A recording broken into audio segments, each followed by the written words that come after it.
On today's Prophecy in the News, we're going to talk about global warming. Gary Stearman has written a cover story for our June 2007 magazine, and he has enlightened us on the real reason behind global warming. Gary Stearman is here with the story. Well, JR, I've written the article entitled Global Warming, the Sun, and the Apocalypse. Now, anyone who has even a slight familiarity with the Bible will realize that the Bible has a lot to say about the sun, particularly in view of God's judgment. Today, we're going to talk about the phenomenon called global warming in that context, in the context of the Bible. Now, JR, the powers that be refer to global warming as anthropogenic climate change, meaning that the activities of human beings are responsible for causing the temperature of the planet to rise. Is that true, or is it false? I think we're going to find out from the Bible that it's not man causing that global warming. It's in the hands of God. Well, what about all of these greenhouse gases that the humans are putting off with burning fossil fuels and all of that? Our government says that's what's causing climate change. The Europeans claim that's what's causing climate change. Al Gore claims that's what's causing the change. He has a little video out called An Inconvenient Truth. Tell us, what's the truth, Gary? Well, JR, carbon dioxide has increased in the Earth's atmosphere to a very, very minor degree. If you look at percentages, a very small percentage due to the activities of man. Actually, if you look back over the recent past, carbon dioxide modulates upward and downward on a gradual scale, not dramatic, as some are saying. But in fact, there is a much broader way to track the planet's temperature over the last literally 1,000 years, from about 1000 AD until the present. There is a very accurate way of looking at the climate historically, and it tells an entirely different story. Tell us about it. How does it work? Well, the interesting thing is that around 1000 AD, the planet experienced a warm spell. In fact, in 982, it's a historic fact that Eric the Red, the Norwegian explorer, came across from Norway to Iceland with his Vikings, and then they came westward to a place they called Greenland. And they called it green because the whole southern end of this island was green. It was lush. It supported grapevines and fruit trees and agriculture, and they said, this is a wonderful place. And they set up several communities there. They had trading routes that went back to Norway. And for several hundred, about 4 centuries actually, they lived there quite happily. And in fact, would you believe that there was even a diocese of the Norwegian church established in Greenland? Now, if you go to that same place today, JR, it's covered with 100 feet of ice or more. Some places, 500 feet of ice. What happened? What caused that? It got cold. Not warm, it got cold. Because what happened immediately after that was called the Little Ice Age. Now, maybe you haven't heard of the Little Ice Age, but from the 13th century, really to the mid-19th century, there was a distinct cooling of the climate. And historians refer to it as the Little Ice Age. This is what covered Greenland with ice. And in fact, it reached a sort of a minimum in the year 1670. And guess what happened in that year, JR? What? What happened is there were no sunspots. In fact, an astronomer named Maunder tracked the occurrence of sunspots over a 1,000-year period, and there was a minimal number of sunspots from about 1645 to 1715, and during that period of time, it was very, very cold in the northern hemisphere. In fact, so cold that people feared that they were not going to be able to grow crops. The cooling of the northern hemisphere was directly attributable to what's called the Maunder minimum, meaning the fewer sunspots, the cooler the temperature in the northern hemisphere. Guess what's been happening in the last 10 to 12 years on planet Earth? Abnormally high numbers of sunspots. And we've seen a corresponding rise in temperature, not only on planet Earth, but also on Mars, also out in the depths of space. Now, Gary, it wasn't too long ago that we had a magazine cover with the Earth draped in ice. Yes. Because the big story back then, I don't recall the exact year, but we'll put the picture up there so you can see it. And in fact, in our post-production, we'll have Jared to put the date across the bottom. Everybody thought there was going to be an ice age. Sure, and in fact, oceanographers are viewing the Atlantic with some trepidation. They're saying the Gulf Stream, which flows north out of the Gulf of Mexico and all the way up to past Greenland, past Iceland, and into the British Isles, the North Sea, and it warms up Europe. So that Europe, which lies in the latitudes as far north as Canada, actually has a much warmer climate than Canada because of the Gulf Stream. Now, if that ever stopped, Europe would freeze, and they're saying that up in Germany, up in Denmark, certainly in the Scandinavian countries, crops would fail because of global cooling. Now, Well, do you remember that Hollywood movie a few years ago when everybody had to migrate to Mexico? oh yes, Because of the ice age. the ice age. And there was New York City, you know, under hundreds and hundreds of feet of ice. This is crazy. Well, JR, what we have, I think, upon examination, is the discovery that the sun is much more important to climate than anything in our whole scheme. Let's talk about the sun for a moment. I think of the sun as a thermonuclear furnace designed expressly by God to warm this planet in a precise way to support life in comfort. The sun has a diameter of 1,390,000 kilometers. The Earth's diameter is 12,756 kilometers. The sun is 109 times the diameter of the Earth. And the mass of the solar system, JR, it's interesting. You take the sun and all the planets as a whole, 99.8% of the mass of the solar system resides in the sun. The Earth is less than 0.1% of the mass of the solar system. Without that furnace out there, there wouldn't be any kind of warming. This Earth would be an absolute ice cube. We'd be somewhere down around 275 degrees below zero, frozen solid without a hope. And in fact, if the sun even diminished its output slightly, we'd begin to freeze very quickly. In other words, the biggest thing we have in our environment that's causing any kind of heating at all is the sun. And that sun is continually bubbling, it's storming, it has sunspots bubbling, huge solar prominences, magnetic storms that hurl out tons of charged particles, some of them coming very close to the Earth. And JR, these are the largest factors in the composition of our climate. So man is not really the culprit in this situation. Now, our government is even suggesting a bill to make it against the law to talk about this. And That's right. And to cast disparagingly upon global warming. In truth, because global warming is actually a kind of a religion with its own priesthood, its own indulgences. It asks offenders to pay fines, to pay higher taxes. In other words, if you sin by producing too much carbon dioxide, you are asked to make reparations.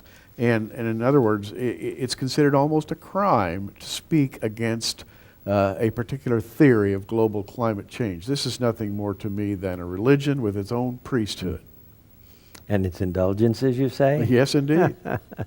In other words, you can pay money for the privilege of breaking the law. Oh yes, by purchasing carbon credits from people who produce less carbon than you. And to me, these are nothing more than indulgences. Well, now, in this article, you have talked about science is called Earth, the Goldilocks planet. Explain that, Gary. Well, as a matter of fact, it is the Goldilocks planet. And everybody knows that story about Goldilocks came to the home of the three bears and tried the porridge and tried the chairs and the beds. And of course, she always wanted the one that was just right. Not too hot, not too cold, just right. And that's Earth. JR, we have perfect radiation. We have perfect light, that is, the spectrum that comes from the sun is perfect for the sustenance of human life and endeavor. It's not too hot, not too cool. That sun is perfectly adjusted. It fluctuates ever so slightly, but it was produced by the hand of God to sustain human life. And that's the difference between me and those who boost the thought pattern which espouses anthropogenic climate change as the culprit, because I don't believe in that at all. I think the sun was created and it is being controlled by the Creator himself. So that he can turn the thermostat up or down. Absolutely. Joel has a prophecy that, is, of course, has become the benchmark of all biblical prophecies, where he says, I will show wonders in the heavens above, and in the earth blood and fire and pillars of smoke. The sun shall be turned into darkness, and the moon into blood, before the great and terrible day of the Lord come. So there's coming a time when the earth will experience some kind of a freezing, because the sun is going to go out. I don't know how long. How long would it take the sun to be out to really affect the earth? Only minutes, actually. We are 8 minutes away from the sun.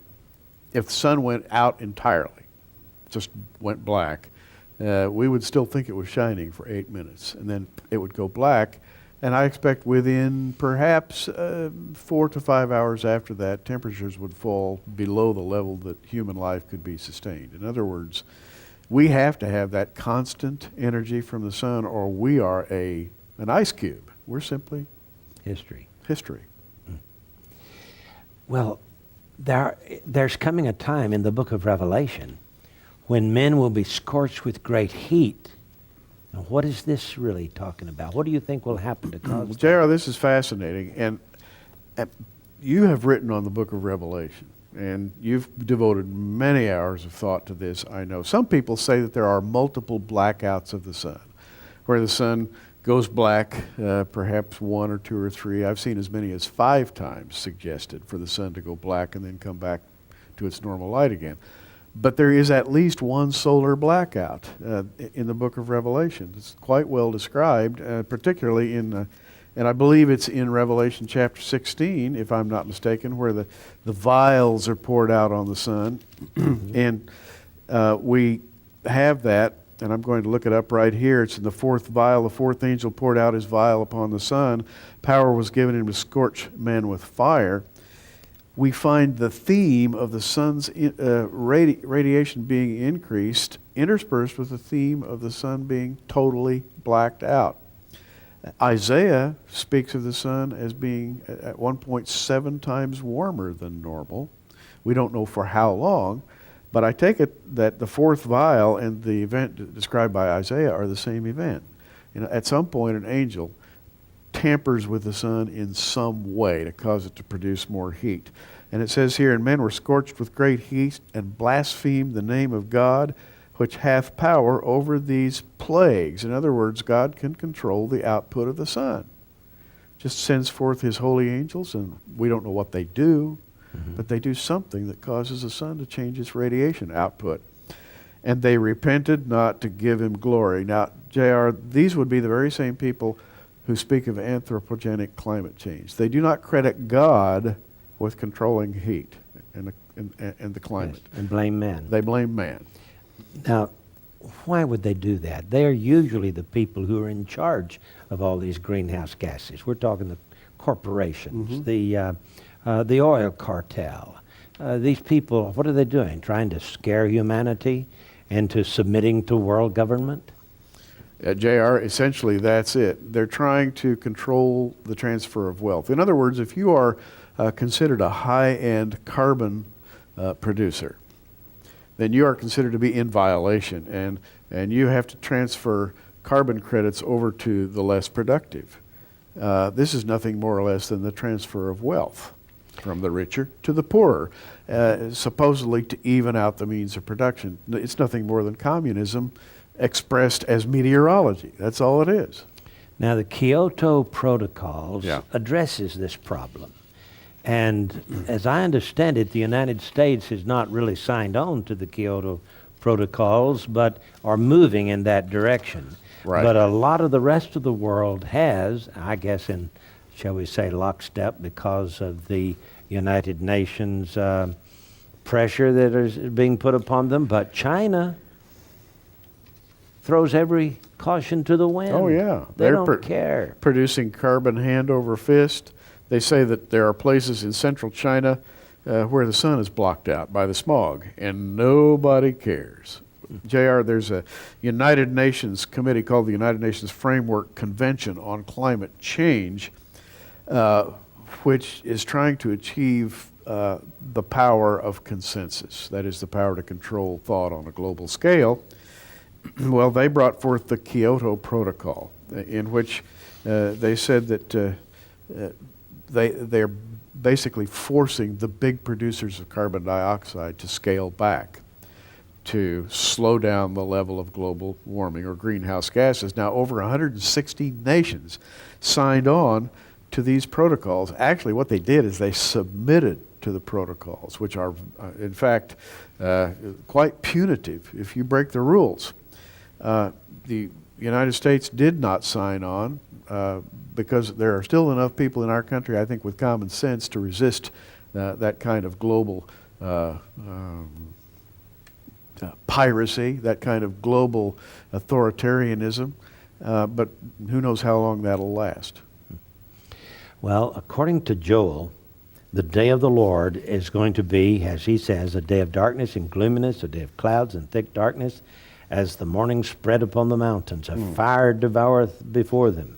Behind them a flame burneth. The land is as the Garden of Eden before them, and behind them a desolate wilderness. Gary, here you say Joel has made a fivefold declaration.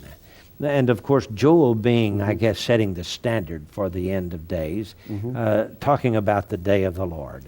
And in particular, Joel refers to first the darkness and gloominess, and then a fire devoureth before them. So he's got both global freezing and global warming, it looks to me like. Well, there is, and it's very difficult for us to imagine the details, but we know that there is going to be both darkness and extreme heat. For example, in Revelation 16, the fifth angel pours out his vial upon the seat of the beast, and the kingdom was full of darkness. And they gnawed their tongues for pain and blasphemed the God of heaven because of their pains and their sores. Somehow the radiation of the sun is being interfered with here. It produces great light. Isaiah refers to that light as being sevenfold. That's in Isaiah 30, verse 26, where it says, "Moreover, the light of the moon shall be as the light of the sun. The light of the sun shall be sevenfold as the light of 7 days."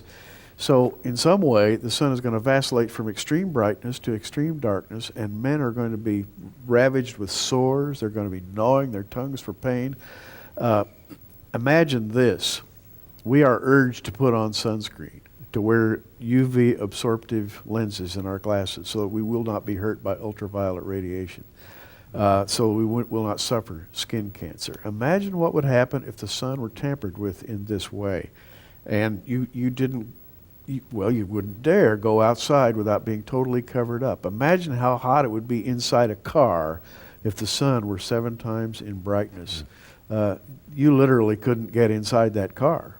We're talking about horrors here that make what is currently being called global warming look like nothing at all. Now, this is during the Battle of during the Battle of Armageddon, isn't it? This is right. This is right at the end of the 7-year tribulation. I think so, period, yes. when it looks like man is doomed, and the only one who can save them is the second coming of Jesus Christ.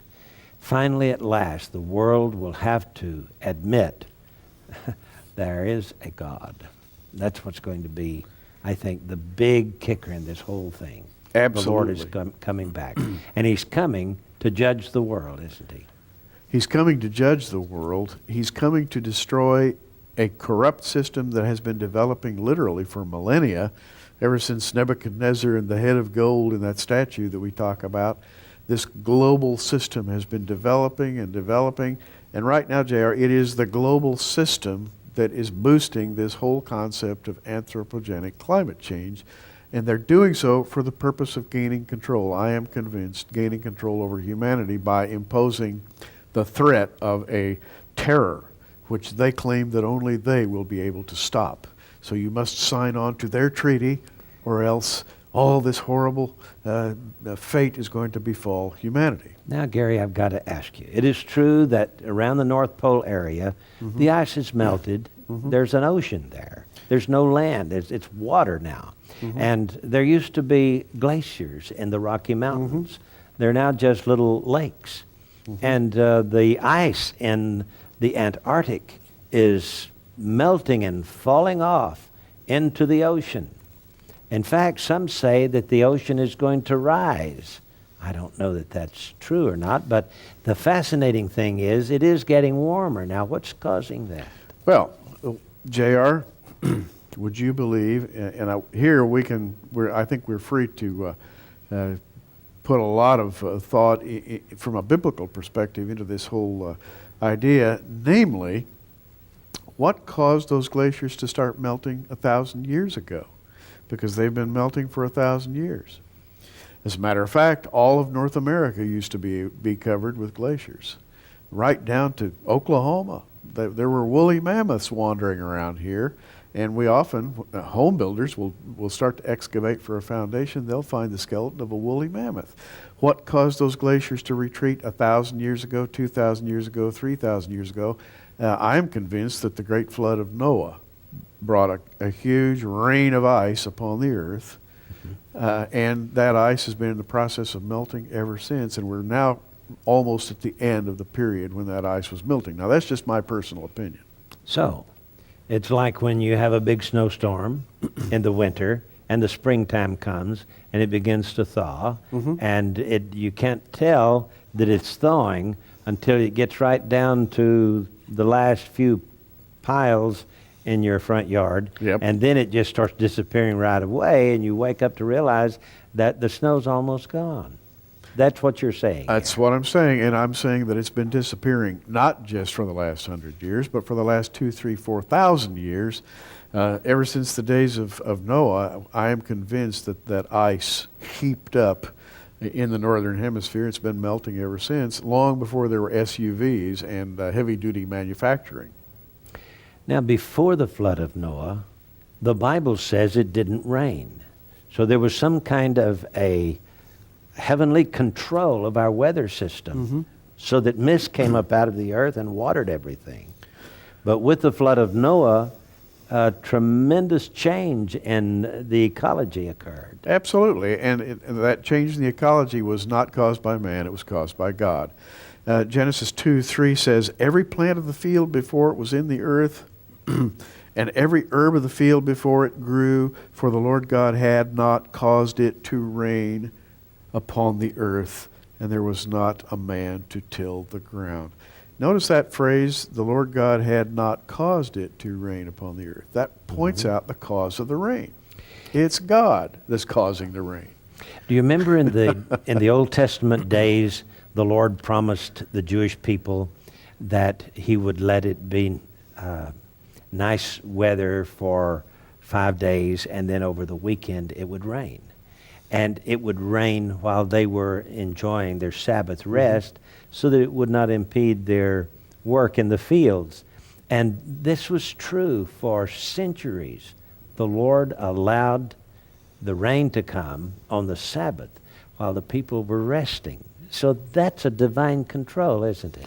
Absolutely, and I think Christians should begin to adopt that perspective. I think maybe we've almost forgotten that it's the Lord who blesses the earth with the rain. It's the Lord who creates the favorable climate. It's the Lord who blesses your crops and your fields. It is not the SUVs ripping our atmosphere apart. JR, man was created by God to take dominion over this planet and to keep it stable, to be a good steward here. And I think in general, man has been a good steward of the planet and will continue to be because it's in his own best interest to keep it that way. But when it comes down to the finality of it, man is not the cause of global climate change. Sunspots are. Would you say that's the basic underlying problem? I think there's very great evidence for that. Very great evidence indeed.